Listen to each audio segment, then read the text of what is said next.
আসসালামু আলাইকুম। আমি এখানে কি কি রান্না করেছি আমি আপনাদেরকে দেখাচ্ছি।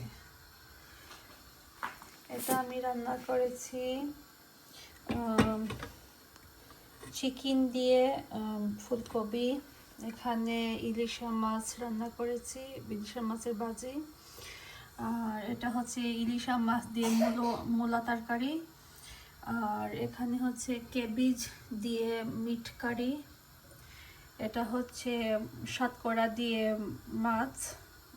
মাছ রান্না করেছি, আর এখানে আছে হেলদি সালাদ রান্না করেছি, আর এটা হচ্ছে কি মূলা দিয়ে চাটনি করব।